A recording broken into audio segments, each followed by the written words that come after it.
something that we at some point are all going to experience at least once in our lifetime. It's a natural response to loss, and I totally believe that the deeper you love, the deeper you grieve. Today I'm here with the beautiful inside and out Kristi Graham, successful executive woman who tragically lost her daughter 7 months ago in a house fire. She has courageously agreed to speak to me on my show, and I really want to thank you, Kristi, so much for your beautiful courage. And thank you for having me. I appreciate it. Thank you so much. So, do you want to talk to me about what actually happened 7 months ago? Yes, absolutely. Do you want me to hold on to this? You can if you like. So in March 7th of 2014, I woke up that morning. It was actually the day after my 40th birthday. And received a phone call on my phone from an unknown number. I didn't answer it. I don't tend to answer the phone if I don't know who it is. Yeah. Had a message saying, "This is Detective so-and-so from wherever in Toronto. Can you give me a call back?" And you were actually... I was actually in Calgary at the time? Yeah, I was. Okay. So I was at home in Calgary. My daughter lived in Toronto with friends in an apartment. So she had moved out, and she was very far away, and it broke my heart when she left, but... And she was 20 at the time? She was 21, so okay. I guess, you know, we'll eventually have to let her go. Right. But, so I received this message on my voicemail. Automatically, as soon as I got it, and I said, "Detective in Toronto," I messaged my daughter. First I texted her and I said, "I just got a phone call from a detective. Is everything okay?" I had no answer. Now, it would have been about 10:30 in the morning here in Toronto that day. So no answer. I figured... Was that unusual for your daughter not to answer? Did you have a funny feeling or not really? Yeah, I was starting to get a little bit worried. Right. You know, I hadn't heard from her yet that morning. Usually in the morning she would text me on the way to work, even if I wasn't up yet, because it's a 2-hour time difference, right? Okay. So I would have normally kind of heard from her, especially since it was the day after my birthday. No answer though on text message, and I thought, well, she's at work, so she probably can't text. I'll Facebook message her, because often when she was at work, we would talk to each other that way so that we weren't texting. So I Facebook messaged her and no answer, and then you full-on panic, like absolute... You know something's wrong, panicky. I called the detective and he said, "Are you home? Is there anybody there with you? Are you alone?" And I said, "Yes, I'm alone. You know, my son is here, but he's in bed. He's 19. And he said, "Well, you shouldn't be alone." And I said, "Well, you just need to tell me what's going on, because now I'm absolutely freaking out." Yeah. So he said to me, "There's been a fire in the apartment where your daughter lived." He first confirmed that that was my daughter, Alicia Graham. He said she's in a hospital. You know, you need to call the hospital. Here's a phone number. This is who you contact. And I tried to get more details from him. He didn't have a lot. He didn't really know a lot. It was such, you know, it happened at 3 o'clock in the morning. It was such a, I don't even know. I'm sure it must have been an insane scene. These firefighters are there, and then they're all taken to different hospitals. They pulled out one of her roommates who was already gone, and they couldn't revive. And the worst part is that they found him right inside the door. Like he'd gotten as far as the door and not gotten out. Right. So I, of course, hung up the phone with the detective, called the hospital, tried to find somebody to speak to, and the very first person I got in emergency said, "Well, there's no Alicia Graham here." So then I'm like, oh! There's a mistake. It's been a mistake. It has to be a mistake. And you had that sense of relief, thinking, "Oh, thank God." For a minute, I thought, "No, that's good. That's great." Right. There's been a mistake. Because when the detective called me, I said, "Is this a joke? Yeah. This can't actually have happened. Right. It can't have been something. Like, there can't have been a fire. Not my daughter. Not my daughter. Exactly. That's very much how you react. Of course. So when they first said there's no Alicia Graham here, I said, "Oh, okay. Well, there was this fire." And they said, "Well, we'll put you through to ICU." Because I think that at that point, the detective had said, "Here's the number for emergency, but they might have to put you through to somebody else." So they said, well, they tracked her down. And they said, "Yes, she is here. She's in ICU. We'll put you through to the unit, and you can speak to somebody there." So I talked to a doctor there, and he said, "Your daughter's here. We've resuscitated her now 3 times. He said, "You need to know that we can't resuscitate her again if her heart goes. We also aren't finding any brain activity, or very little brain activity." And he said, you need to be prepared. So, you know, at that point, then your automatic reaction is, oh, she's still alive. Right. So, you know, I packed my suitcase for stuff that I'm going to go live in a hospital for a couple of weeks or something. Like, you can't even grasp the fact that this person could actually die. Like, that's not even a possibility at that point in time. Yeah. So, you know, I packed up my suitcase. He said, is there anybody else that we should contact? I contacted my ex, her dad who lives here in Ontario. And I also contacted my sister. My sister came over to the house. I woke up Austin, her brother, and told her. And then I called the doctor back and I said, you need to know her dad is probably going to come to the hospital. I started to say that he's going to come there, but he can't make any decisions. That's not up to him. I raised her. But he interrupted me before I got to finish saying that, and he said, Kristi, I was just about to call you. Alicia's gone. And my automatic reaction was, what? Like, I actually yelled, what? How is that possible? And my sister's driving me somewhere, and she, of course, figures out what's happening, and, you know, absolute despair. It's, yeah. You can't accept that could be, that could even happen. It's like, I think the best way I could describe it when I lost my fiance was, it was like a bomb had gone off inside me. Is that what it felt like? I don't know. There's no words. It's just this excruciating... Yeah. It was pure and absolute shock, and I think that you automatically go into this sort of numb state, like you're protecting yourself from the absolute horror. Yeah. And you know, my reaction was, what? And he said, her heart went, we weren't able to resuscitate her, and she's gone. And I just was in denial. Of course. It's the human, it's amazing how, I'm just going to get you a tissue. I knew I was going to need these. I'm getting teary myself. Yeah, so you're just, it feels like a bomb. That's a pretty good way to say it. Right.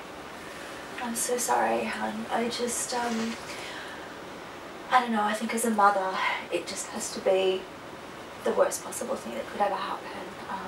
You are being so brave, I can't even believe it, honestly. So I think, you know, it's human nature, it's our way of coping with the unthinkable, you know, that we do. There's a numbing mechanism that kicks in immediately. I think we'd all probably commit suicide straight away if we were able to feel it, you know, in its entirety in the first moment. So how have you been getting through this? You know, how have you just kept going day after day? It's been 7 months. How are you still going and smiling and looking so beautiful? I don't always look like this. In fact, I rarely look like this these days. You know, I feel like I now have mascara all over my face. It's okay. I still have my son to worry about, so trying to go on for him and still be his mom. I don't really feel like much of a mom these days, but just trying to be there for him. And you know, I've been lucky enough that I've had the support of my sister and some really amazing friends who keep an eye on me and check in on me every day and see how I'm doing, and people who get me out of the house because I don't, you know, I don't want to leave the house. I'm not in a good place. I haven't done my hair for a while. Well, it's not it's really the first time in a while. So yeah, you know, I don't really want to leave the house, and so I have people who are keeping an eye on me and getting me out. And isn't that wonderful? And I think, you know, have you found during this time that people have been there that you probably didn't as much expect, and then people that you hoping would have been there for you maybe haven't been so much? Oh my goodness, absolutely. That to me is the biggest thing that I have found. And you know, I lost my parents, my dad when I was 18, my mom when I was 31, but it's a much different thing to lose your child, you know. Natural order of things, you're supposed to die before your children. They're supposed to outlive you. And not only that, she was my best friend. Like, she was absolutely my best friend. We did everything together. She was my date for parties because I've been single for so long. She, like, we did everything together. You were like soulmates. We were, and I've said that. You know how in Grey's Anatomy they say Christina and Meredith are their people? She was my person. We were a lot alike. She got me, I got her. We could talk to each other about everything, and I miss that. Probably more than anything, I really miss that. But I guess, you know, the point is, You really find out who's there for you and who's not afterwards, you know. Everybody shows their true colours. I believe that. They absolutely do. I had some best friends who I barely hear from anymore. Yeah. And then I have people that I didn't even meet until after this happened who worked with her, who are now my best friends. And who are those people who take care of me and make sure I'm okay. And I need that. Alicia was the only person who ever took care of me. You know, my ex and I split up a long time ago. I raised them on my own. And I always took care of them, but she was the one who took care of me. So, you know, I miss that a ton, and I guess that's been a huge hole, that friendship, that person. Having someone who just got you, and you didn't have to explain yourself to each other. Yeah, exactly. That's very much it. Yeah. Yeah. I just, I think you're amazing, and I honestly think, you know, I don't know, you probably, it's hard to make somebody feel better when you're going through what you're going through, that no words can ever ease that pain. But I think when I look at you and hear about your relationship with your daughter, I just think you are so lucky that you did have her for 21 beautiful years. Some people never have that connection with their mums, or even anybody for that matter, just to have that person where you just unconditional love, totally get each other on the same wavelength. And unfortunately, you know, nothing lasts forever. But how lucky are you that you did have her, and I'm sure she's still with you anyway. I'm sure that connection can't be broken. Do you still feel her? I mean, I know this is a personal question, but do you have dreams about her, or do you ever feel a presence or any weird little signs? There's actually been a few things. Yes, I feel her around. You know, it's more the little signs than an actual physical feeling. You know, there's been one day I was going to sleep late at night. I don't sleep very well anymore. And I went to turn off my light beside the bed, and I turned it off, and I looked at the other side of the bed, and there was a dark figure standing beside the bed. Wow. And I thought, oh, it must be because I just looked at the light to turn it off. And I closed my eyes for a minute, and I opened them back up, and I could still see that figure just standing at the other side of the bed, just watching me. And as much as it was unsettling to see that, it was also comforting, so I feel like that was her. Yes. Just, I don't know.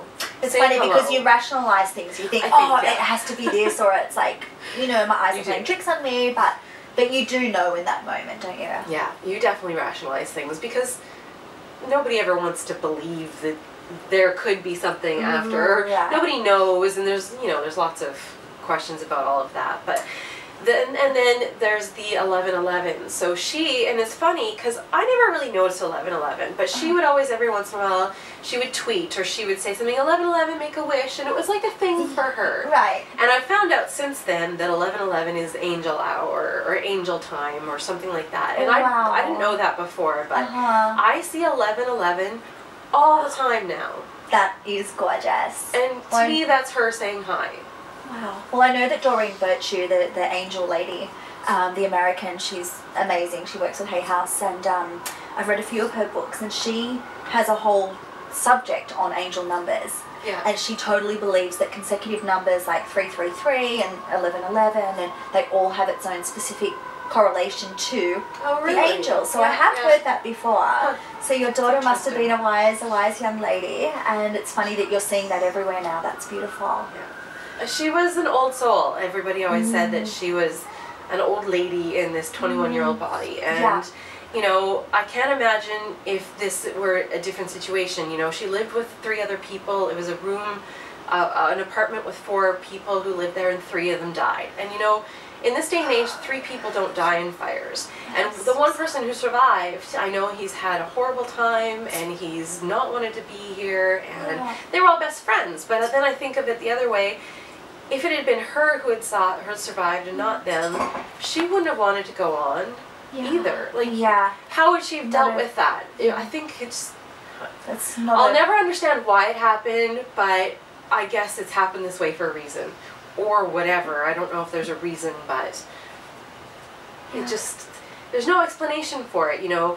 The 3 of them who died are the ones who stood up and were walking around in the fire and trying to find a way out, and the one who didn't is the one who never got up and never breathed in the smoke, and you know, it's, I don't know if I believe that there's a reason, but there's got to be something, right? Yeah, exactly. And I guess, you know, nothing will bring her back, but we look for ways to find comfort, and I think that's the most important thing.